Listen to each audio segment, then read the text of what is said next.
So we're up to learning objective 4, and this one's a little confusing just because of the term contract asset. Contract asset,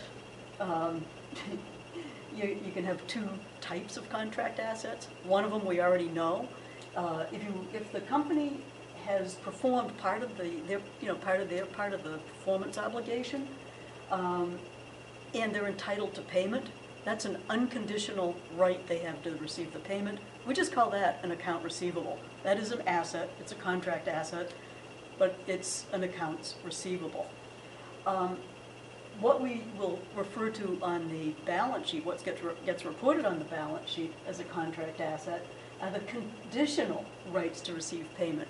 These are the times where the companies perform one performance obligation, but it has more to do before they're entitled to payment. So I think an example I use is that the company's delivered the cabinets, but they're not entitled to payment until the countertops are there. So they have performed part of it, so they have to report it on the balance sheet. So basically, when either party has performed, we have to present something on the balance sheet. So we have to show the contract on the balance sheet as a contract asset or a liability, depending really on who has done what. So for contract assets, unconditional right to receive payment, accounts receivable. Conditional right, where there's more work to be done before they're entitled to payment, you're going to put that on the balance sheet as a contract asset. Okay, so let's look a little bit more here. So you got two types, we did that. You can use other terms for it. So here's the example.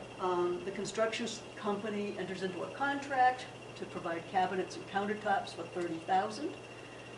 The contract says that we can't get paid until the countertops are delivered, and so payment will not happen until both the cabinets and countertops are there. So on February 1, the cabinets delivered. March 1, the countertops are delivered.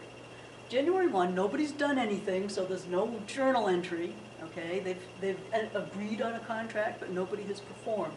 Here, the cabinets are delivered on February 1st. So we book the sales revenue of $20,000 on the cabinets, but we can't do the accounts receivable because we're not entitled to payment. We can't receive payment until we do the rest. So that's where the term contract asset comes in.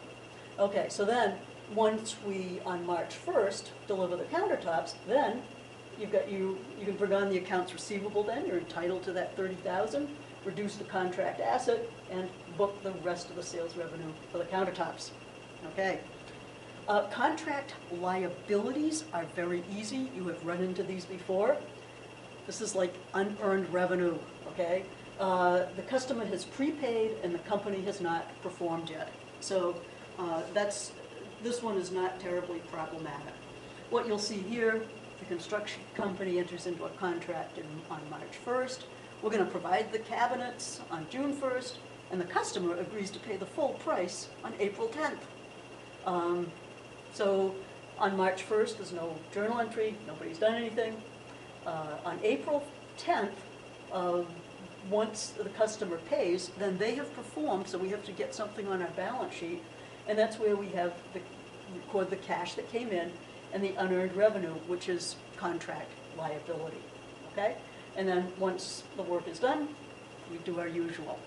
Okay, so if you want to look at brief exercises 1819, that's a fairly, just sort of a silly little one, or exercise 1828, that will be helpful with your contract assets and contract liabilities.